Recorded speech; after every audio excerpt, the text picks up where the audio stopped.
Welcome to VCR, a vintage cinema rewind. We're bringing old movies to new viewers. I'm Blake. And a census taker tried to test me once. And then you talked him into biting his own tongue off and swallowing himself. Swallowing himself, yes. That's in a what I way, did. not technically incorrect. My girlfriend was watching The Little Mermaid the same time I was watching this, and we were Cannot be two more polar opposite films. No, you can watch The Little Mermaid after this, watching Silence of the Lambs to, cleanse your palate, but... Yeah, but, it was... So she was texting me, oh, the ending was so beautiful, I cried. And then I was texting her, Hannibal Lecter just convinced some dude to swallow his own tongue. You could say things are getting pretty interesting. Periods are getting pretty interesting. And her question was, how is that even possible? And I texted back, I don't know, but I have questions. Not technically possible, but we'll get back to that later. Okay. Although, potentially, if you were to convince... There was a whole analysis online about that. If anyone could convince someone to swallow their own tongue, it would be Dr. Lecter. And that's what's so great is, again, Anthony Hopkins not only sells the character and how devious he is, but the plot of the film and the writing of the film also does a lot of the heavy lifting there and building up how terrifying Hannibal Lecter is. And so let's start, moving back for a sec. This is part 2, our spoiler-full discussion of Silence of the Lambs, the Jodie Foster, Anthony Hopkins award-winning film. Like we said, one of the greatest films of all time. If you've never seen this film, why are you listening to this episode? Go back and listen to the primer episode. It's spoiler-free and really get into it there. Go check it out. Come back and we'll discuss it in full spoilers right now. It would be very rude of you not to watch part 1 of this episode. And we know how Dr. Lecter feels about rudeness. Yeah, you don't want Dr. Lecter showing up at your house by any means. So, that being said, that's the spoiler warning. Let's talk first 20 minutes of this film, the greatest 20-minute opener of all time, in my opinion.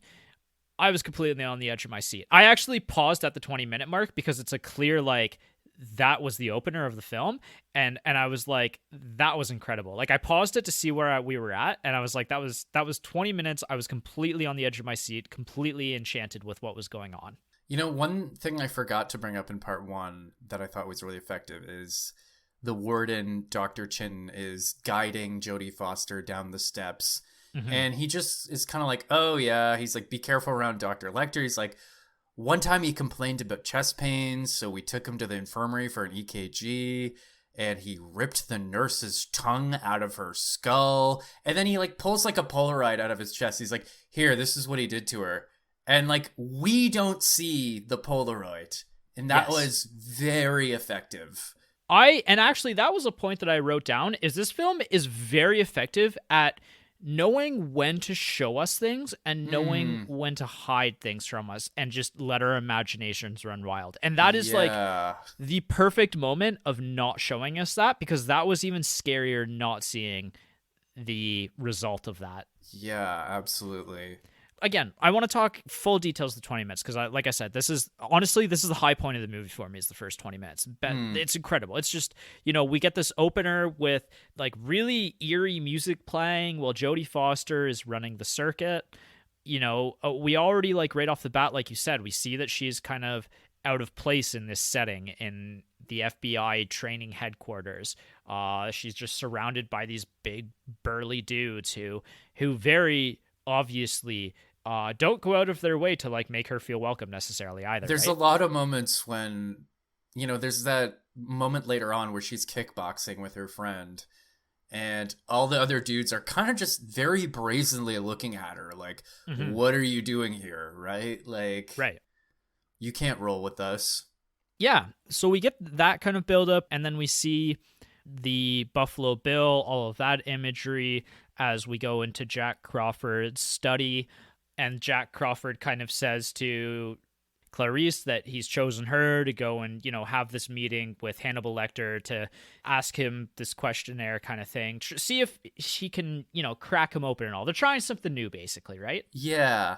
Well, and again, they're using her gender almost as a weapon, right? Right. Later on, the warden actually says, oh, like, you know, it was smart of them to send you. Like, you're like a young, pretty woman. Like, he probably hasn't even seen a woman in 8 years. Yeah, exactly. And so, we get that build up and we get, the rules of what you can and can't do when you see Dr. Hannibal Lecter. And then Mm-hmm. it's the whole walk down to Hannibal Lecter is just like building and building and building of tension. And then, like even at the point in time where we get into that little room, that the control center with the different prison guards, and like they're almost medical people kind of standing by, and Clarice is kind of looking around the room, and everything's just so eerie in a way. And then the way that she looks up at the like that big massive dude, who's kind of going to give her the last rundown before she goes into there. Just all of that buildup is such a great buildup, and it builds a scary anticipation within you of like where are we, and what are we really going to meet? Who are we really going to meet?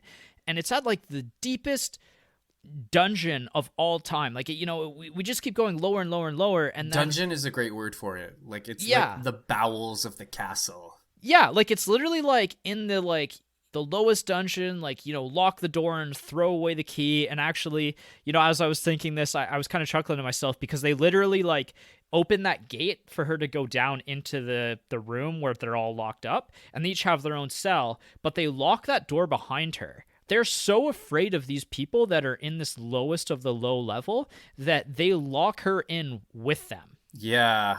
Yeah, I didn't notice that on my first viewing, but that's right. It's basically like, all right, hope you don't die. Like, Yeah, you it know? really is. They're like, we left a chair out for you. Good luck. And that's it. They did leave a chair out. I did love we do get to meet Barney though, the one nice person in the whole movie. Right. He's just like, you'll do fine. Like, good luck. Yeah. Yeah.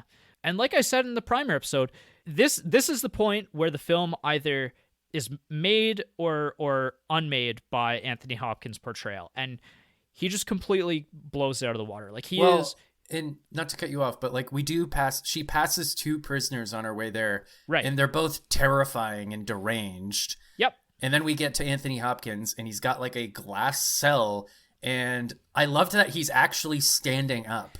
Right. It's almost he's just like standing there, like eyes like really wide, waiting in anticipation. Yeah, for it's almost like he smelled her coming, right? Well, and that's the word that they use, right? Is one of the other characters. His name was Miggs, right? Miggs, yeah. I can smell your. I don't think I'm allowed to say that word. You can't say that on this podcast, but I could yeah. smell your bleed. Lady parts. Yeah, lady parts. Yeah, and so like that, all of that imagery is terrifying, and then even like the way Hannibal Lecter plays off of that too, right? Like he's like, oh, what did he say to you when you walked in here? And then he does like the sniffing, like at the little like air holes in his cell. He can smell her hand cream. Like, yeah. He knows it by name, and then she tries to get him to play ball, but he sees through it so quickly, like, and he's almost unimpressed, like, bah, like. Yeah, in even though beyond that though, because she's not sure of herself at this point either, right? Like, No. like I said, there's this underlying like bubbling intelligence that's within her, but she hasn't proven herself yet, and there's some hesitancy in what she's trying to do in this moment, and it's even something that like Hannibal Lecter is trying to like put her off her game, right? Like he's constantly like basically berating her and trying to get under her skin in this first meeting. Mm-hmm. She does a pretty good job of going toe to toe with him in that first run in. There's right? that great moment where I forget what Hannibal Lecter says, but she grabs onto it as like a segue, and she's like, I wonder if you could turn that analysis onto these case files. And I was kind of like, good job, Clarice. Like, you did it. But then Hannibal Lecter is very quickly like, oh, that was like heavy-handed of you. Like, nah, like, get out of here. Like, yeah. So. Yeah. It's two people playing chess with each other, and it's always really entertaining to watch two people of this caliber of intelligence kind of go after it. But like Hannibal Lecter is like an Olympic level chess player, and she is still figuring out the rules. Well, I wouldn't go as that far. She's working her way up. That's fair. Well, And because that's what part of what sells this movie is, like, I genuinely believe that Clarice is very intelligent and is going to do great things with her career. Well, she demonstrates. There's a great moment, jumping ahead a bit. There's a great moment later on where they go to a small town to inspect one of the bodies, and like they need to get all these basically podunk cops out of the surgery room so they can perform their analysis, and they're not listening to Jack Crawford, so she steps up. Like, I assume Jodie Foster is like 5'2" or something. And she just Right. basically says, "Hey, everybody listen to me. Like, you all did a great job. Like, I'm proud of you, but you need to let us take it from here, all right? So get out of here and let us do our job." And everyone's just kind of like, "Oh, okay." And they all just, like, they leave, right? Right. So, yeah. And even Jack Crawford kind of has a moment where he's like, "Oh, good job. Like, you did it." Yeah. Yeah, that's what I mean. Like, it's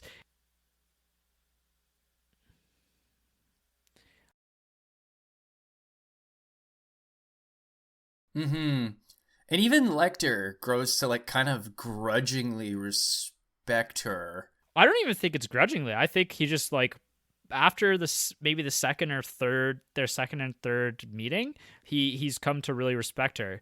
And that kind of plays into, like, later on in the film, right? Like you Mm-hmm. said, that really great line of, once Hannibal Lecter's escaped, she says to her friend in the FBI, "He won't come after me." And the friend goes, "Oh, really?" And Clarice says, "No, he won't. Like, I can't explain it, but He he would would consider consider it that rude." rude. Yeah. But Yeah. there's also that great moment when Hannibal Lecter meets the detective and he gives them the right information, but he gives them the wrong name.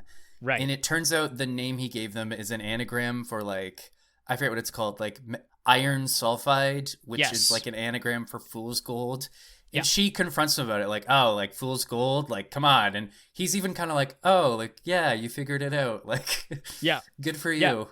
Exactly. And like I was saying earlier, like, Hannibal Lecter kind of uses her own ambitions against her, right? Like, he's psychoanalyzing her, and that's what's really interesting about the character is he's a psychotherapist by trade, right? So, that's what makes him such an interesting, compelling character is he's often the smartest person in the room, despite, how maniacally crazy and evil he is. Yeah, like, I think I read somewhere that Anthony Hopkins based his portrayal off HAL 9000 from 2001. Yes, that's definitely one of the biggest influences. He's like a supercomputer. Like, he's Hmm. just like, you know. That this movie makes me really want to go back and watch 2001: A Space Odyssey again, because what a phenomenal film as well. But that's a really interesting point, that's one of the main influences of the character. Well, you also get the sense that he's just phenomenally bored in his prison Yes. cell, right? Like, at one point in the movie, he starts asking for information about her. Hmm. And it's almost just partly, it seems like he's genuinely interested and just wants to know more about her. Also, it just seems like he's just so fucking bored that he Yeah. wants to know, like, he just wants some information. Well, and that kind of goes against some of the rules, right? That's laid out is that, you shouldn't give him any personal information, but Clarice uses that as, like, there's some risk and reward, right? Like the quid pro quo of it, right? The, tit for tat, like, you give me a little bit, I give you a little bit kind of thing. And she's taking a big risk there, but in taking that risk, that's where Hannibal Lecter comes to really respect her, right? Mm-hmm. And as we see later on in this film, one of the great quotes at the end of this film, which we'll get to, is when he basically says, like, "I'm not going to come after you because the world needs people like you, and Yeah.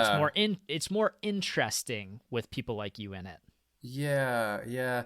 And that's always something I kind of personally admire in stories is when the villain kind of respects the hero. Hmm. Like, you see that a lot. Like, you could make the Batman Joker comparison, or, there's other comparisons I could make, but I'm drawing a blank right now. But, you know, that's something that's always kind of interesting when the villain is almost kind of like the hero and the villain almost kind of like each other, but they're on opposite sides. Right. Well, I mean, Heat is Yeah, another there it great is. example. Yeah. Yeah, like you said, it's a very interesting trope that is always exciting to watch Mm-hmm. and to see how it's going to play out on screen, right? Yeah, absolutely. Um, Do you get any romantic chemistry between the two of them? I thought about that a little bit. I don't think so. I think that's just, just both of those actors have just such great on-screen chemistry with each other. That's a little bit there. And I think that's also because of the nature of both of them. They're both on their own island of as people, right? Like they have nobody around them who is really even close to a match to either of them. There's sort of a loneliness to both of them. Yeah. Yeah, exactly. And so I think that's partially why they're attracted to each other, because there's a deeper understanding. And I think that's also maybe part of the reason why Hannibal Lecter wants to analyze her the way that he does, because I think he himself is trying to understand why he's so intrigued by her. Interesting. Yeah. I think I read that in the book series, they do become lovers at some point. But I can't believe that. I can't believe that. I think I read that today, and I hope I'm wrong. I hope that's not true. I almost got like father-daughter vibes. Yeah, a little bit. And that kind of speaks to the backstory of Clarice, right? Her mother died when she was young. Her father was a police officer and died again while she was really young, and how much of an impact that had on her. And then the story of the lamb screaming as well, and all of that's kind of coming together to make a really compelling backstory for a character. And again, why I think that her and Hannibal Lecter feel such a connection between the two of them. And how great is that line at the end when he calls her and he just says, like, have you silenced the lambs? Yes. Like, have the lambs stop screaming? Yes. Oh Yeah. my God. That gave me chills when he said that. Mm-hmm. Also, can we talk about the most detestable character in the movie? Because it's not Buffalo Bill. It's the fucking warden, Dr. Chitin or whatever. Like, Yep. That guy sucks. Yep. I gotta hand it to the actor. He did a really good job playing an asshole. Oh yeah, he really does. And like you said, it's funny how he turns the charm up when he first meets Clarice, and then instantly shuts it down when she pretty respectfully passes on his advances. Right. Yeah. And then he finds out Clarice has faked a deal to get information out of him. So then he goes over her head to propose a real deal because he wants the credit for finding this girl. And while he's talking to Hannibal Lecter, he leaves a pen in Hannibal Lecter's cell, and you just see Hannibal Lecter looking at it almost like, dude, are you really this stupid? Yeah, actually. He's like, you're leaving me a pen? Yeah. So, and then I guess that great moment at the end when Dr. Chitin has gone into hiding and Hannibal Lecter just says, I'm having an old friend for dinner, and then sneaks away. Again, so in my opinion, this is the greatest 20-minute opener in film history ever. I think that the last 5 minutes of this film is some of the best ending of a film as well. The implication is terrifying of him, being let loose on this tropical island, this perfect place, and he already has his next victim in his sights. I thought that was so chilling, and it was just such a great way to end the film. It's also the way that they shot it as well, right? That one continuous shot as the credits play out of him walking down the street. Yeah, and even just the implication, right? Oh, Hannibal Lecter has escaped and he's on the loose, Yeah, that is not something you want to know. No, not at all. I have one more Hannibal Lecter thing to discuss, and then at some point we should probably talk about, the actual main villain of the film, Buffalo Bill. Yeah. Sorry, we haven't buddy. talked about Buffalo Bill at all. The scene that I want to talk about is Hannibal Lecter's escape scene, because, oh my God, is that terrifying. Yeah, really. It's cut interspersed between other things happening in the film, but that 10 minutes was again on the edge of my seat. I'd already seen this film, but it was a long time ago, but for whatever reason I knew instantly that Hannibal Lecter was basically hiding in broad daylight as one of the victims, one of the police officer victims. And I just thought he had cut his own face up to the point where it was unrecognizable so that he could get out of there. The truth to it is so much more horrifying. Yep. He cut the officer's face off and wore it like a mask, and here we are. Like, again, this is some of the scariest 10 minutes of film history, because just everything that happens in that 10 minutes, like, he's operating on, like, another level. He's 10 steps ahead of everybody else in that room. You know, he knows that this charade can only last so long. You know, he's dumped a body in the elevator to give himself a few more minutes. He's wearing the face of the other guy to give himself a few more minutes. Like, everything is just enough time to get him one step ahead of everybody else, kind of thing. To get him into the ambulance, to get to the next step of breaking out of the ambulance. And what's really interesting is there's a little bit of foreshadowing here, because if you hadn't already guessed it, the film basically spells it out moments before he makes his grand reveal. And so what I'll say to that is, in Clarice's first meeting with Hannibal Lecter, when she's talking to Dr. Chilton, he says that, you know, like you said, when he attacked the nurse, his pulse never went above 85. And that went over my head. That went over my head. There's a callback in the ambulance when the paramedic says over the radio that the patient's pulse is 84. So basically the exact same as before, kind of thing. And it's just like that brief little bit of, oh my God, that's Hannibal Lecter, is where you're supposed to notice it. But it's so subtle that it's you almost know before that moment that that's going to be Hannibal Lecter. And I was not expecting him to pull the guy's face off of himself. Yeah, that bothered me, and I did not see that coming. Neither did I, and I'd watched this movie before. I was watching those scenes like, how is he getting out of here? Because, like, I kind of knew that he was going to escape, like, just through pop culture osmosis, but when he, like, leans up and pulls the face off, I was like, oh my God.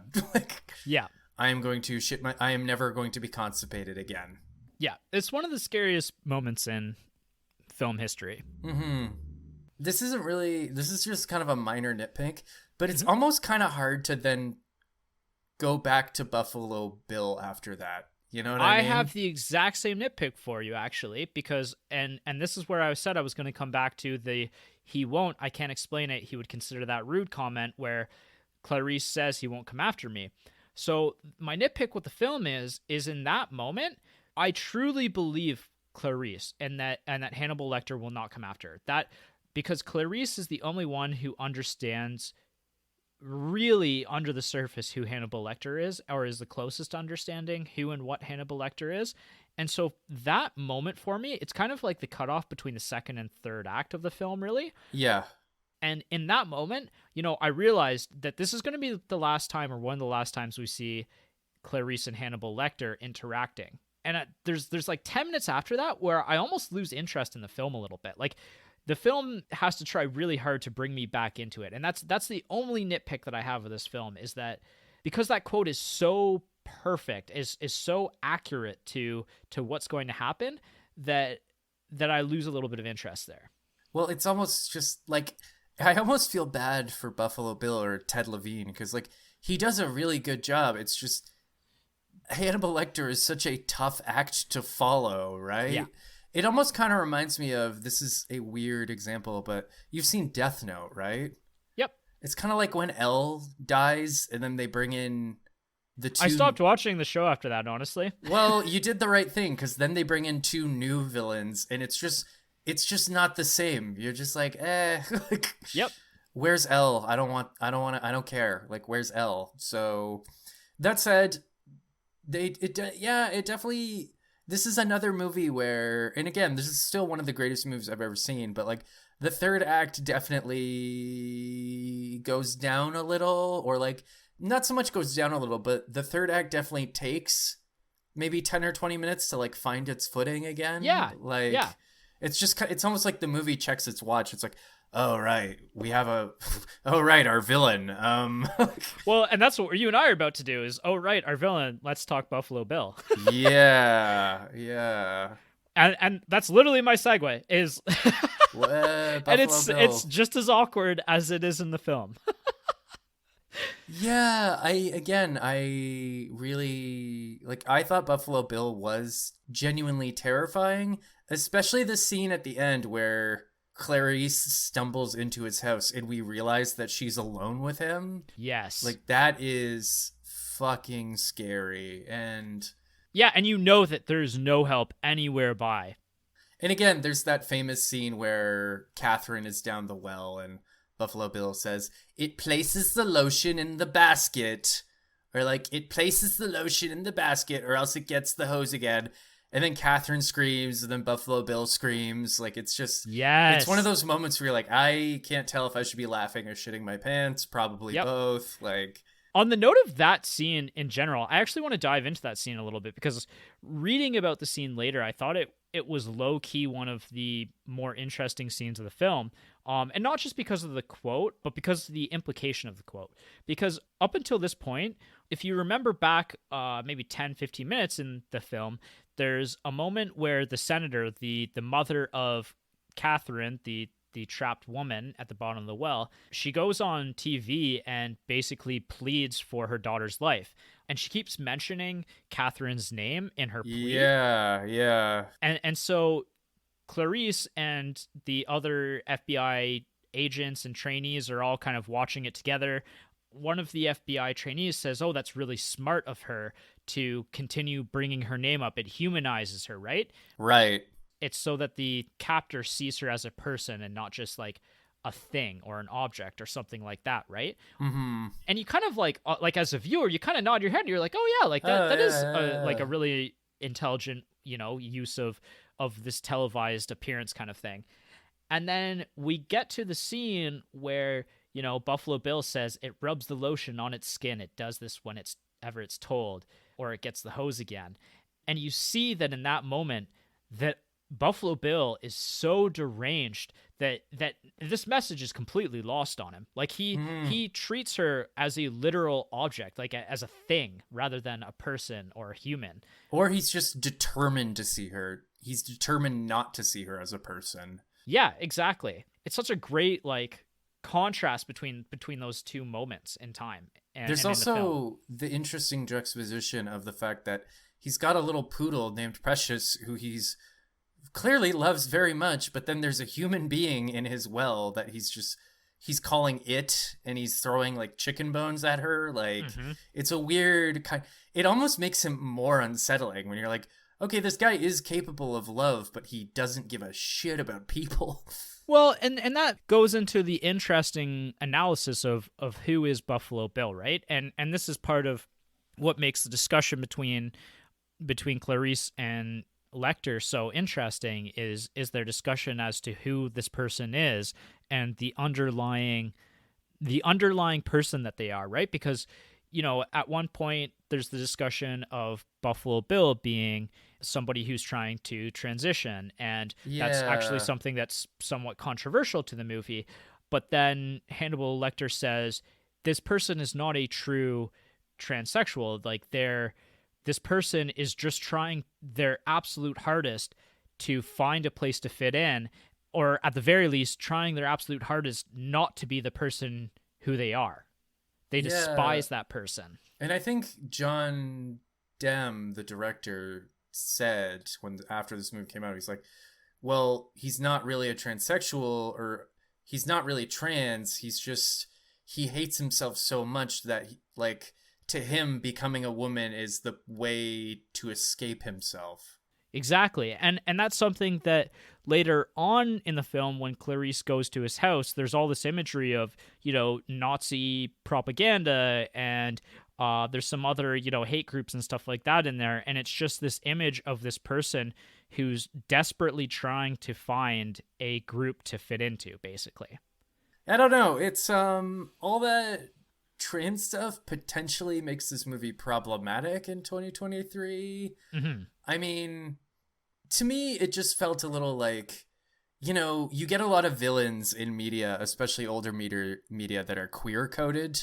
You know Right. what I mean? Like the Joker kind of falls into this sometimes, right? Like ever since the 80s, the Joker has almost had this weird homoerotic obsession with Batman. And Right. like, you know, and then you've got Buffalo Bill, and the movie, to its credit, goes out of its way to say, no, he's not really transsexual, like, which was Yep. pretty progressive for 1991. But at the same time, we've still got that scene of him, prancing around, putting lipstick on, and, With you his know, mangina. with his mangina, yeah. Which, by the way, that scene is fucking terrifying, but Absolutely. it's very unsettling. But Very unsettling. to finish that thought, to me though, it kind of felt like this was this movie's way of like having its cake and eating it too, where it's like, no, really, like he's not queer, he's not trans, but also like here's our queer coded villain for the evening. You know what I mean?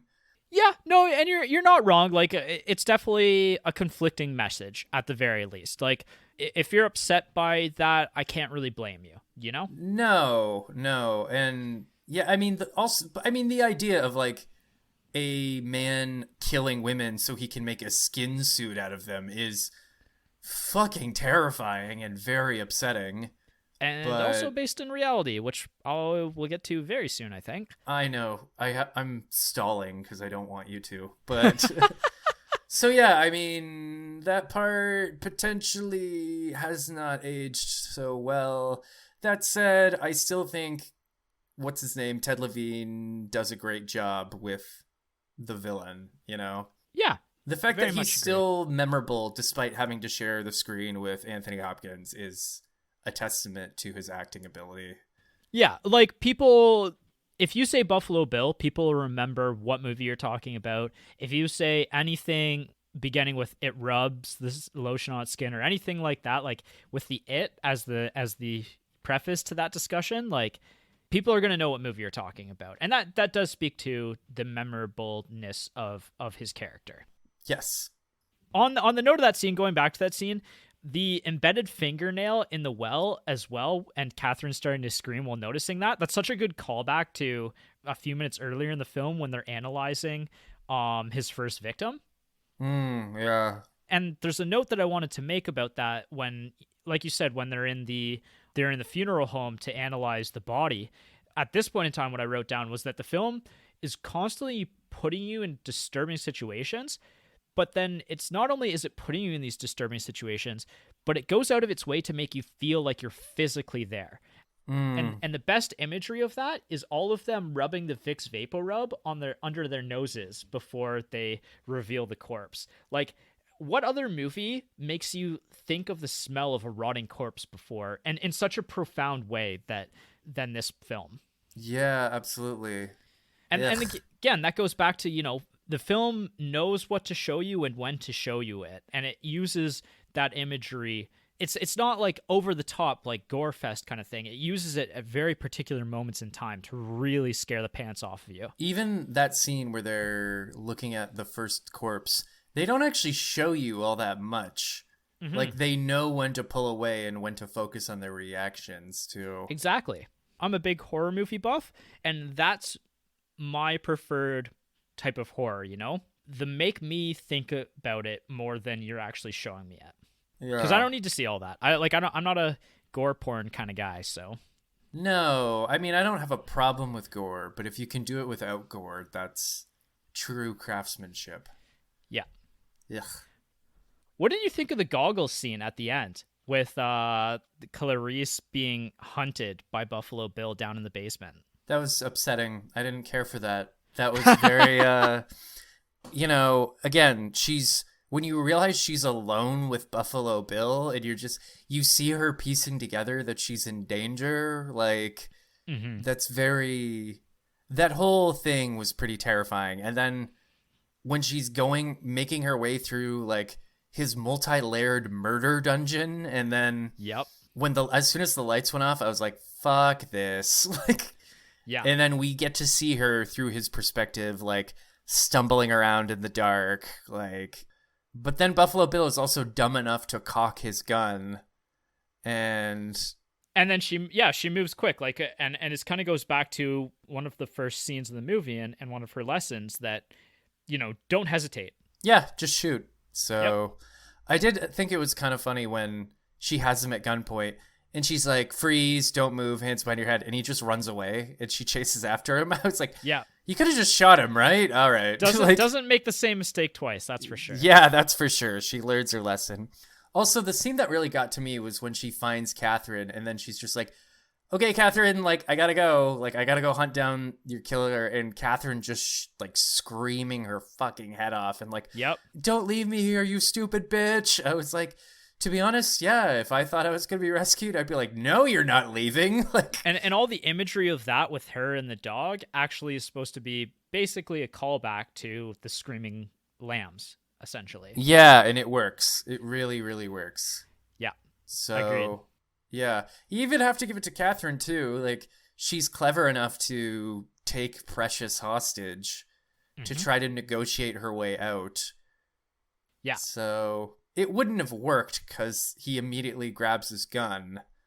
But it still unsettled him enough that maybe he was too rattled to think clearly when he had to fight Clarice.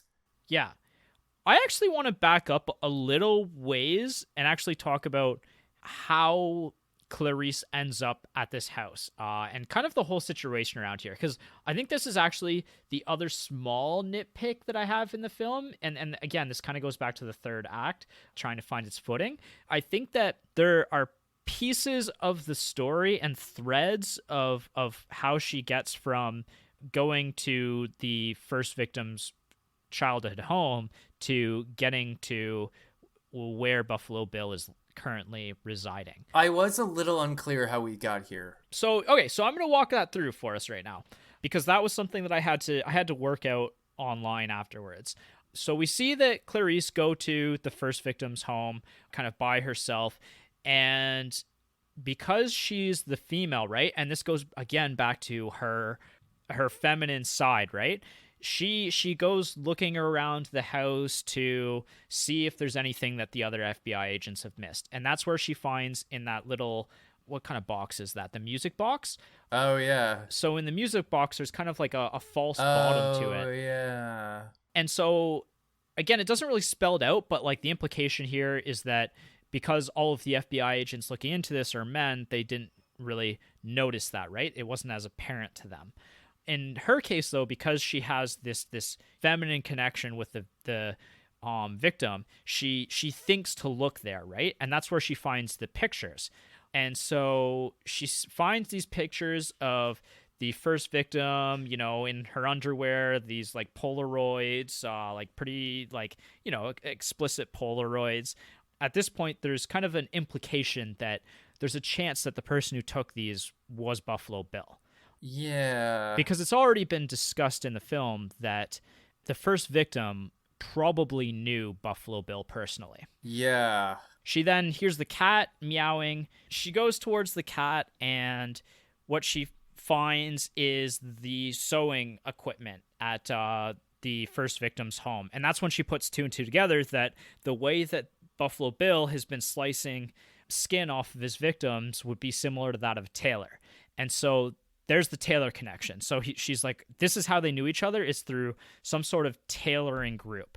So she goes and she finds the first victim's friend, Stacy, and she talks to Stacy and basically asks her, you know, like, does she have a boyfriend? Like, what's her story kind of thing? And she says basically like, no, but, you know, we did the sewing together with Mrs. Lippman. She kind of, you know, taught us how to sew.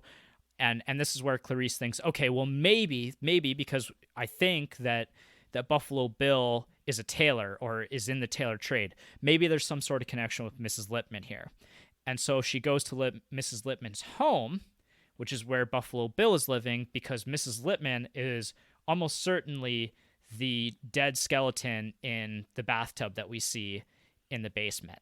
Yeah.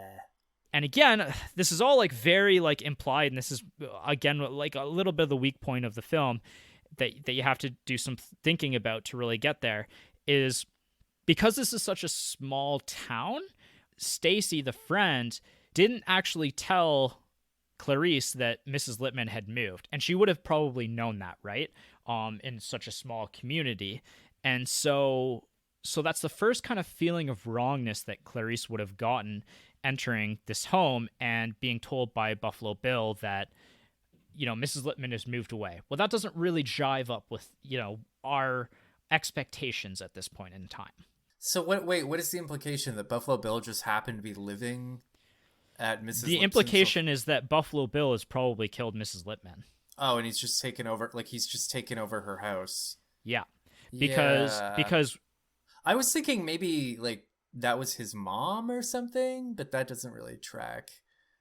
Or maybe it does. I don't know. well, it's a callback to Psycho for sure, right? This movie is definitely the next evolution of Psycho, right? Yeah. Oh, Like for Buffalo sure. Bill is like Norman Bates on steroids. Yeah, very much agree. And so basically that's why, all of these pieces kind of falling together, why she ended up finding the actual home where Buffalo Bill is residing, and the FBI go to Buffalo Bill's actual home and it's empty. He's not there because he's actually staying where Mrs. Lippman is, where the first person was killed and then their body was dumped, essentially. And it all comes back to, like, again, that kind of that one or two lines earlier in the film where the first person who's murdered is actually the third person who's found because of the way he dumps her body with weights to, like, throw off, to extend how long the police are gonna take to find that first body. Interesting. Yeah, okay. Interesting. So that's kind of how all of that plays out, and kind of all of that, like, it's not something that I got from the movie. Like, I'm not gonna. I'm glad I wasn't the only one who's like, wait, what? Like, and again, that's like the only weak part of the movie to me is the third act, a bit of the third act, but otherwise. and I mean, the final confrontation with Buffalo Bill and Clarice is so good that you're almost just kind of like, whatever. Like, Yeah, we're here. no, absolutely. Like, Like I said, we maybe could have used like a little bit more dialogue, like 2 minutes more of explanation here of all of this, putting this together. But this is probably something that made a lot of sense in the novel and made a lot of sense in script form, but like there's a lot of finesse involved to convey that information visually. and it was lost on me. It sounds like it was lost on you as well. Yeah. Yeah, so that's how we get there, how we end up there. Honestly, those are a lot of the big. We've been talking for quite a while too. Those are like the big plot points that I wanted to discuss. Was there any other like big plot points that you had in mind that you really wanted to dig into with me? Yeah, I think I know that like at 3 a.m. I'm gonna have something I wish I'd brought up, but I think that's good. That's good for me, dog. Cool. So I want to talk sequels, prequels, and reboots because, in a sense, this is the beginning of Clarice's story. Mm-hmm. This really is the midway point of Hannibal Lecter's story. Hannibal Lecter has been captured, and years ago was really when he did his reign of terror. And so the story of Hannibal Lecter and the story of the Silence of the Lambs is based on a novel series by Thomas Harris. Silence of the Lambs is actually the second novel in the series of novels. The novel that precedes it is Red Dragon, which was published in 1981. I've actually read Red Dragon. It was a pretty good read. Oh, really? Yeah, I have a copy of it if you ever want to check it out. I would actually. Cool. Yeah, I can get that for you pretty quickly, actually. So, pretty good read. I haven't read The Silence of the Lambs yet, but I probably should at this point. Apparently in the book, Hannibal Lecter has like a 6 finger and like red eyes. So obviously, Interesting. yeah, they weren't being particularly subtle. I don't know if what you're reading is accurate about Hannibal Lecter in the novels. You said some pretty outlandish statements tonight. Do you think I'm like punking you on your own podcast? A little bit, honestly. Okay, well, we'll see. And then, so Silence of the Lamb follows it, and then in 1999, the final novel in the series chronologically was released, titled Hannibal. There's actually a prequel novel called Hannibal Rising, which was released in 2006. I think there was a movie on that, right? Yes, there's movies about all of these, actually, and I'm going to get into that really shortly. Mm-hmm. But Hannibal Rising and Hannibal, I think, are probably the two lowest points in the novel series. I think Red Dragon and Silence of the Lambs are considered the two best works. And I think Hannibal Rising, the prequel to Hannibal Lecter's story, is probably the worst received out of all of those. Well, it's tricky with a character like Hannibal Lecter, right? Because it's almost like the less you know about him just makes him more mysterious, right? Yep. Well, and the build up, like, to in this movie in particular, right, to the first 20 minutes is what makes the movie essentially. Right, and like, do we really need a fucking prequel where we get his fucking tragic backstory and blah blah blah blah blah? I read the Wikipedia page that explained why Hannibal Lecter eats people, and I was like, oh, well, that's disappointing. Like, Yeah. so Yeah, it might be a situation of the less you know, the better. In terms of film series, so like I said, all of these books have been adapted. So the next movie in the series, Hannibal, which is the third novel that was written after Silence of the Lambs, comes out in 2001, also starring Anthony Hopkins. The other film after this is Red Dragon, which comes out a year later. I believe also Anthony Hopkins, but now I've lost that. I think Anthony Hopkins did 3 movies. Yes, yeah, he did. So it was those two, and then Hannibal Rising comes out in 2007. That's the prequel, right? Yeah, Where he's a young, pretty boy. played by Gaspard Ulliel. I don't know who that is actually, I don't either. but very young actually. Looking at this on IMDb. And then following that, we get the Hannibal series, which stars Mads Mikkelsen, who I recently talked about in the draft episode. That's right. That's an actor who I'm starting to become fonder of over the years. Oh, absolute fantastic actor. I haven't seen the Hannibal series actually, but it's very highly rated. Yeah, that's what I've heard. I think my parents watched it. No, I've got to check it out at some point. I think I would really enjoy it. But yeah, Mads Mikkelsen also, I'm sure, does a phenomenal job with the character as well. I would have full faith in him being able to follow in Anthony Hopkins' footsteps there. He's got the right look and he's got the right intensity for it. Yeah, exactly. I could see him eating people. And then in terms of a spin-off show, there's the 2021 TV series Clarice, which is the events following Silence of the Lambs, following Clarice as she becomes a fully fledged FBI agent. Mixed reviews on that one. You know, if you're absolutely dead set on following that story, I don't even know if I could recommend it because, like I said, very mixed reviews on it.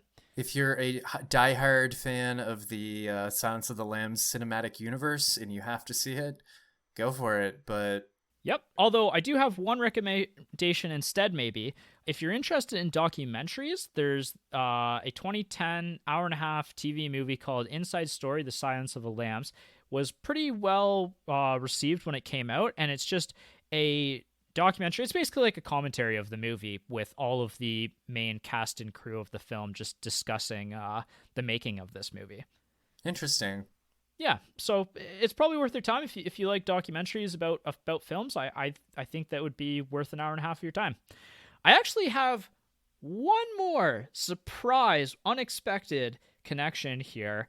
This wasn't the first time that Hannibal Lecter's story was adapted for the silver screen. Uh-oh. Oh, right.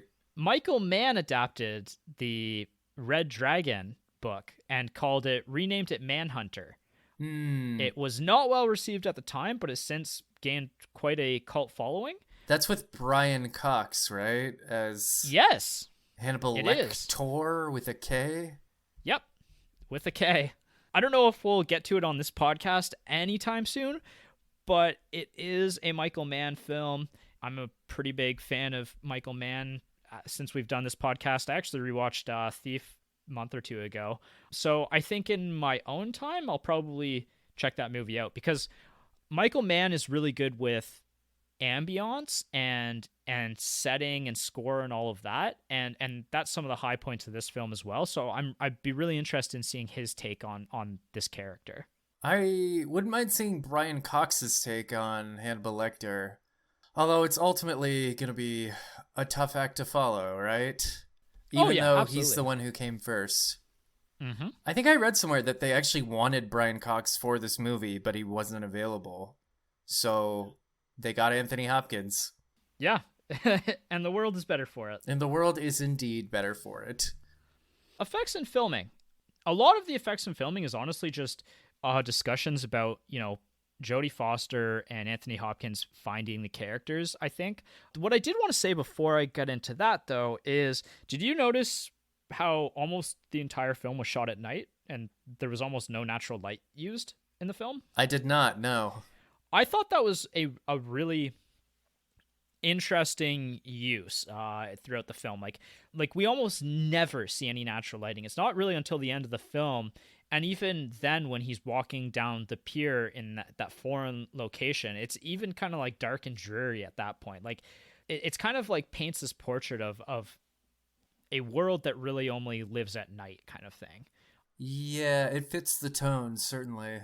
Yeah, so I thought that was a really interesting decision. And the other thing I want to talk about was the FBI's interpretation of the film. Obviously, the FBI is front and center of this film investigating here.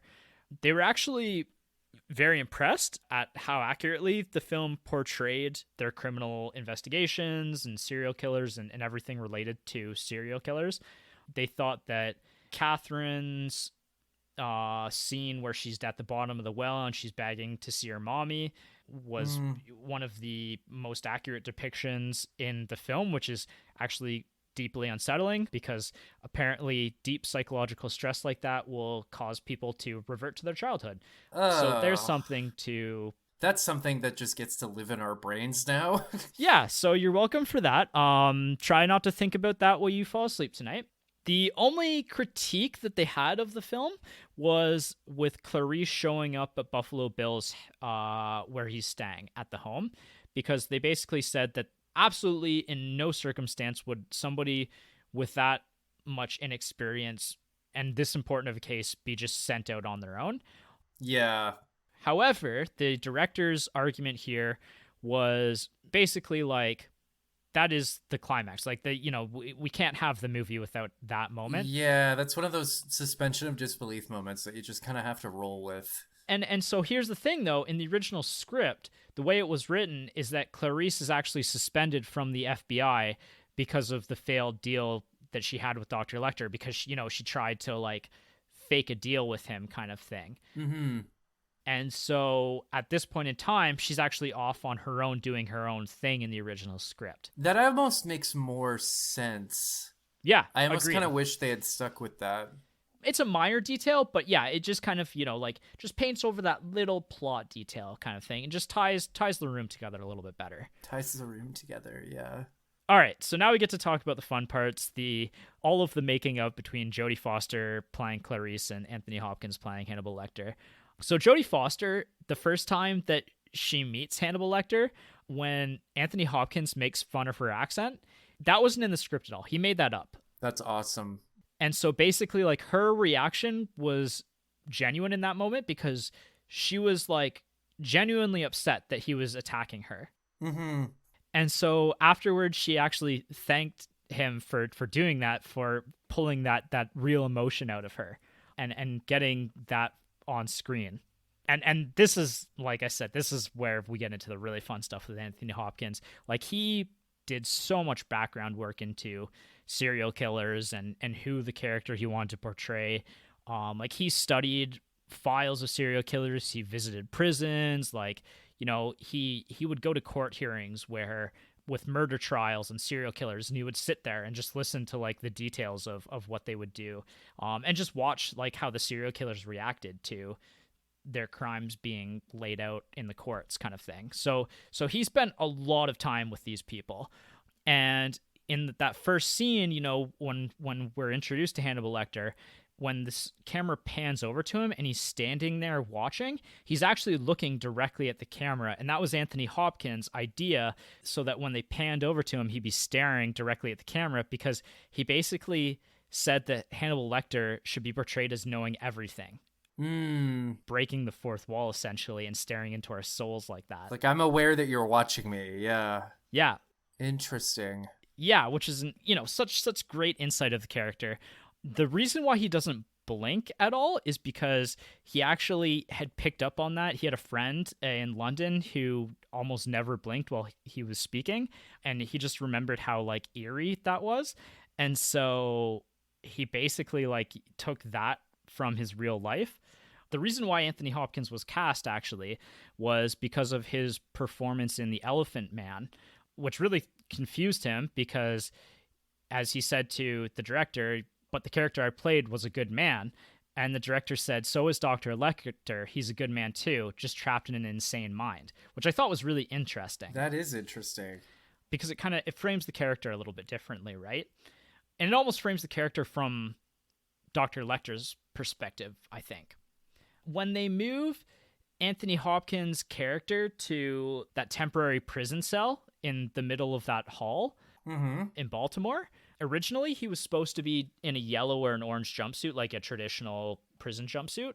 But instead, he convinced the costume designer to put him in all white to make him more clinical, and basically like that kind of came from a root of Anthony Hopkins' fear of dentists.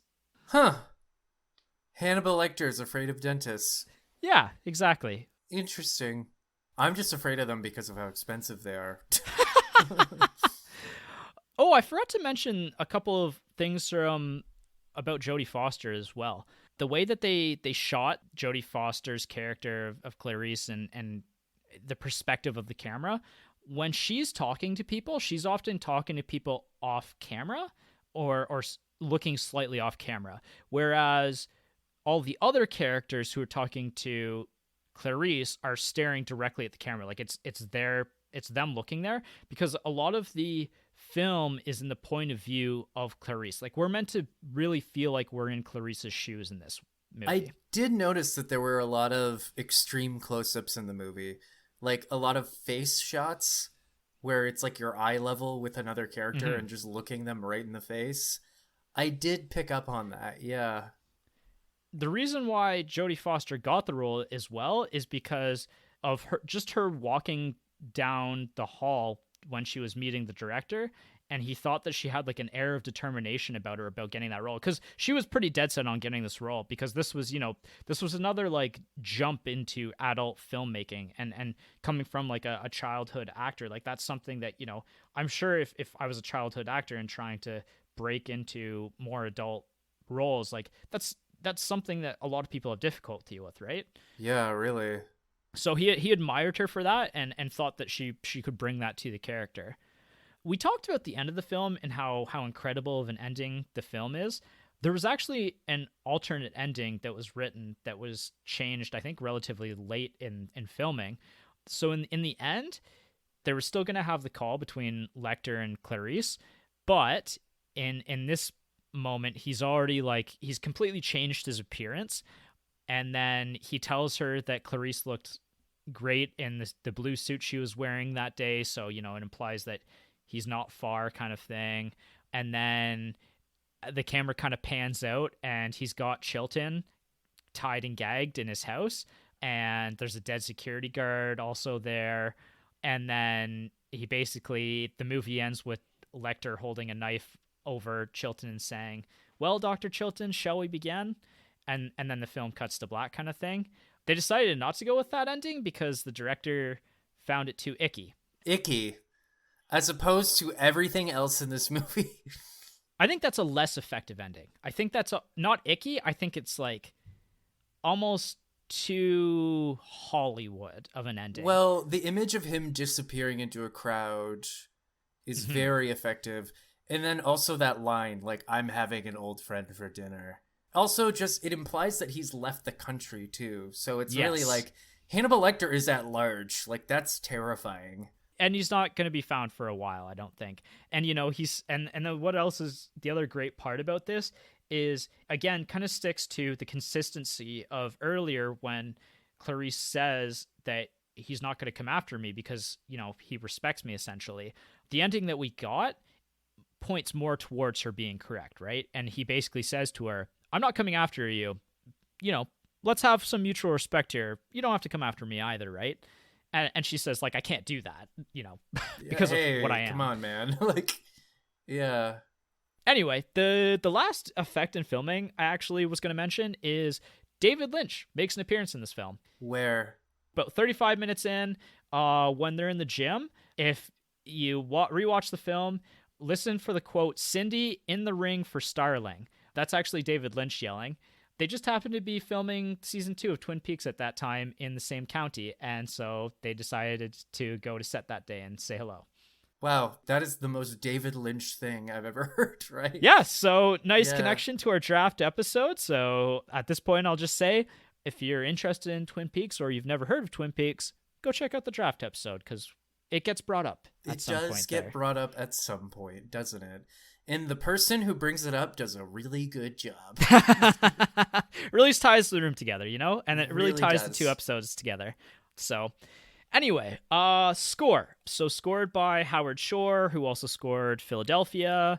So some consistency in Jonathan Damme's movies. I really liked Howard Shore's quote about what he was going for with this film. He said that I tried to write it in a way that goes right into the fabric of the movie. I tried to make the music just fit in. When you watch the movie, you're not aware of the music. You get your feelings from all the elements simultaneously: the lighting, cinematography, the costumes, acting, music. Jonathan Demme was very specific about the music. And I thought that if that's what he was going for, completely incredible. Because while I was watching the movie, I was like, the score here is amazing. It's just the undertones of the score is really making the primal fear that I have about everything going on really pop. Now, after watching this film, a couple days have passed. I couldn't tell you anything about the score. I remember it being terrifying at the time, but I couldn't tell you the like I couldn't hum it to you at all. I mean, I never noticed the score, so, welcome to my world. But the only part of the score that I genuinely will live on in my mind is that song that plays when Buffalo Bill is getting dressed up. All the Pretty Horses or something. It's called Goodbye Horses by Q Lazarus. And that this film is actually the reason why that song got so famous, or revitalized the song. I listened to it yesterday. I listened to it a couple times today. It's a good fucking song. It is. Now, I'm just imagining Buffalo Bill getting ready for murder, but it's a great song. Imagine writing a song that does okay but doesn't blow up, and then it just becomes like a serial killer's theme song in a famous movie. And you're just like, okay, like, Jesus. Yeah. All right, look back at the times. So I want to talk about the poster a little bit really quickly here. This is considered one of the greatest, most iconic movie posters of all time. With the butterfly on the mouth. The moth on the mouth, excuse me. And the skull of the butterfly on there. That's used in other films before. I can't remember. There's one really famous film that uses the same sort of skull on it, but it's human beings kind of curled up in the shape of that skull. Right. But I haven't talked about this in a long time, but someday when I have my home theater, this would be one of those movie posters that I would probably hang up just because it's so iconic, right? It pops. And so this one would be one I'd be pretty happy about showing off in my home theater. When you have a home theater. Yeah, someday when I can afford to like 20 grand to build a cool home theater. Well, on that note, subscribe to our Patreon. Leading up to this film, so the people who released this, Orion Pictures, they were originally going to release it in 1990, but they pushed it back until early 2021 because they also were the ones that happened to release Dances with Wolves, another film that has a connection in our draft episode. Jesus Christ. Yeah. We're really bringing it back. Oh, yeah, we are. So they actually, because they were the ones also releasing Dances with Wolves, they wanted to really market the hell out of that for Oscars season. They wanted to kind of separate them into 2 years, which was a fantastic idea because Dances with Wolves won all the awards for 1990. And then, as we'll talk about, this one did all right at the Oscars as well. Yeah. The other part to the promotions, and part of the reason why Jodie Foster ended up making this movie, is they kind of made an agreement between the two of them that Jodie Foster would get to direct a film if she starred in this role. And so she directed Little Man Tate later this year that this film was released. A film that has not the best reviews. It did win an Oscar. I don't remember which one it won for. It's a weird name for a movie. It's kind of silly, but it was in like a show called Hoops or something like that on Netflix, and it was a cartoon, and the main character just kept bringing up Little Man Tate like every 5 minutes in the show. It was really funny in the show, but Okay. I never heard of that film until that moment. I But didn't think that's you'd be bringing up Hoops this evening, but here we are. Little Man Tate. So just reminds me of the time in Little Man Tate when Little Man Tate did such and such. I don't know. I've got to Okay. check that movie out at some point because of how ridiculous and funny just those quotes are in that show. I am curious to see what kind of a director Jodie Foster is. I agree, and that's something that she's known for is some of her directing shots that she had. Mm-hmm. Oh, the true crime elements. I was going to mention that here as well. So, like I said, there was a lot of inspirations to real life serial killers that were the inspiration for Buffalo Bill. The top of the list is obviously Ed Gein for his skinning people to make like clothing out of people's skin. Yeah. In addition, though, Dr. Hannibal Lecter also had some similarities. Ed Gein would also skin people's faces off and then wear their faces around his house. And that's also the inspiration for Leatherface. Leatherface. Yeah, Yeah. the Texas Chainsaw Massacre, another Wow. absolutely iconic horror movie. You know you're a real son of a bitch when two famous movie villains are both based off you. Yep. Not one, but two. Yep. So I mentioned earlier that there was a famous serial killer or infamous serial killer who Buffalo Bill was inspired to kidnap women with. And so Ted Bundy used to do like a very similar thing where he would, fake an injury like his arm in a cast and have somebody help him put something in the back of his car kind of thing and then kind of capture them that way. So that's why certain scenes like that just feel gross because they are. Because it's effective. Yeah, it's worked at some point. Yeah. And then the last connection is Gary Heidnik. I hadn't heard of this person before, but he actually was a serial killer who dug himself a pit in his basement, and that's where he would keep his captors in. So the last bit of inspiration. So Buffalo Bill, taken from a lot of different people, and all of it's really gross. But if you want to read more about it, there's plenty of true crime stories out there. Blech. There's no shortage of true crime stories out there. Absolutely You can not. keep yourself busy for a while. Yeah. Legacy of the film. So this movie won the top 5, or considered what the top 5 Oscars are of that year. There's only 2 other movies in history that have done that. So it won Best Actor, Anthony Hopkins, Best Actress, Jodie Foster, Best Picture, Best Screenplay, and Best Director. Wow. So the only 2 other films that have swept the Oscars like this are It Happened One Night, which was released in 1934, and One Flew Over the Cuckoo's Nest, which was released in 1975, Jack Nicholson. Huh, I've never heard of that first movie. I think it's on our movie list, but it's a 1934 film, so I don't know when we're getting to it. Okay. But Anthony Hopkins' performance is actually the second shortest performance to win the Oscar for Best Actor. He was only on screen for about 25 minutes, and the only person who won Best Actor for shortest time was... I was going to say, was it Shakespeare in Love, the lady who played Queen Elizabeth? Well, you're thinking actress, so there might be difference there. Oh, okay. Actor is David Niven. He was in Separate Tables, a 1958 film. He was only in for about 23 and a half minutes.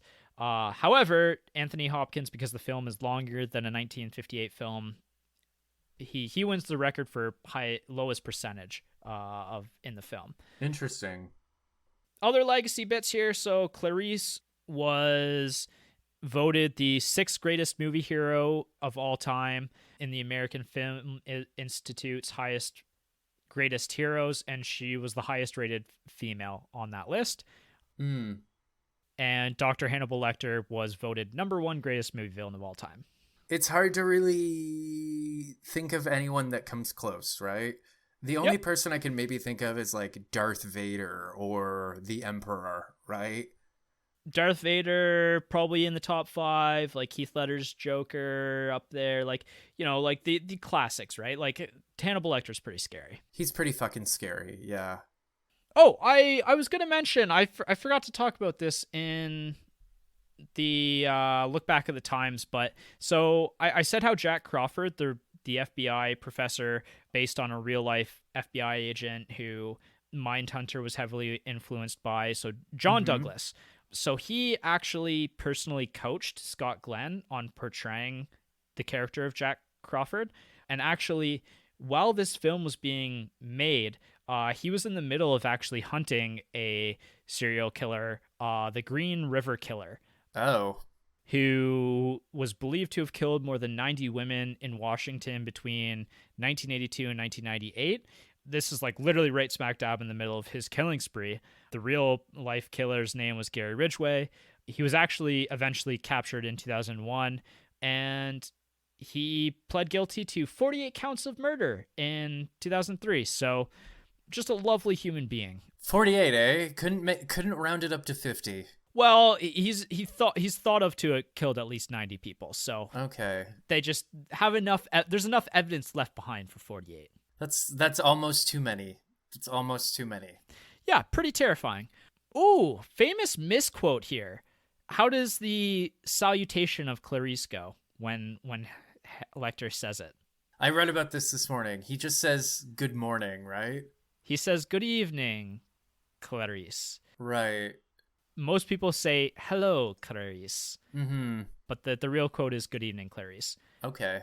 They actually, in the film Hannibal, they say "Hello, Clarice" instead to kind of just make a joke about how that's a misquoted line. So, up there with the Darth Vader, "Luke, I am your father" quote. What's the term for that again? Like when something is misremembered? Like the Bernstein effect? Something like that. Yeah. I tried to look up some references to most recent things. This movie has been referenced hundreds, if not thousands of times in other media since. Like it's kind of impressive, the IMDb rap sheet of references. It also makes Roger Ebert's greatest movies list, or great movies list. Of course it does. Yeah. Yeah. I mean, so, the Last Temptation of Christ is on there, so of course it does. Well, really famously, it's kind of funny. His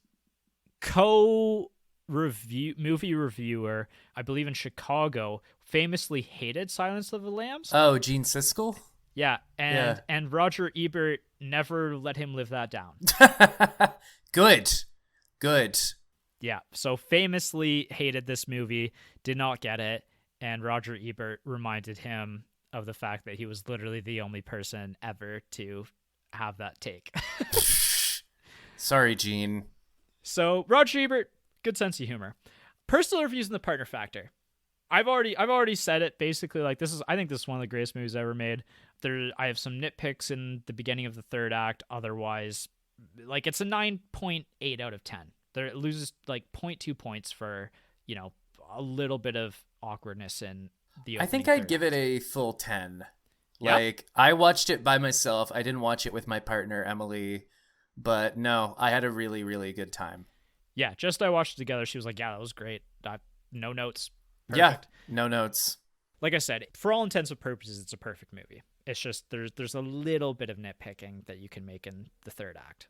That's fair. And again, maybe there's the stuff about potential transphobia of the movie that certainly hasn't aged well, but just in terms of like the script and the characterization and the writing, like I don't think it gets much better than this. No, I very much agree. There are probably some better movies, but that's a tough hurdle to cross. Yeah. I think we should do 7 next year and compare and contrast the two movies a little bit together, because I think the closest comparison in terms of, overall vibe of the movie, subject matter, etc., is the movie 7. Okay. And yeah. in terms of its heights. I'd agree with that. But this is our Jodie Foster movie series. So our next movie that we're doing for Jodie Foster is the movie Contact, which I am very excited to do, actually. I am not as excited because I'm not a sci-fi guy, but I am willing to partake. Cool. Have you seen Arrival? No, I haven't actually.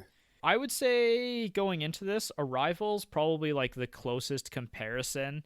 It's sci-fi rooted in realism, basically. It's like what would really happen if human beings made contact with extraterrestrials. Okay, interesting. I'm really excited about this one. I don't want to talk, I guess, too much about it because this isn't the episode for that. But what I'll say is it's also stars Matthew McConaughey, and it was actually based on something that Carl Sagan wrote. So one of my space heroes. Space heroes. Yeah. Okay. If you know Carl Sagan, You get you it. know Carl You Sagan. get You get it. it. Yeah. You get it. So Fair enough. I'm very excited to watch this one. Looking forward to it a lot. So I hope the rest of you, the viewers, are looking forward to it as well.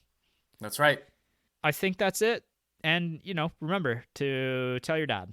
Tell your dad Yeah, about the tell your dad. podcast. Your dad will Yeah. really like this movie in particular. Yeah, you should go and tell your dad about us. And That this should be our podcast. new tagline: Vintage Cinema Rewind. Tell your dad about us. Yeah, that is. I'm making it now. Okay, good. I'm glad. I'm yeah. glad I was here for it. Please go tell your father. Please still tell you. I'd tell my dad about it, but he's dead. So. Jesus. And on that note. Bye. Yeah. Good night, everybody. Nice.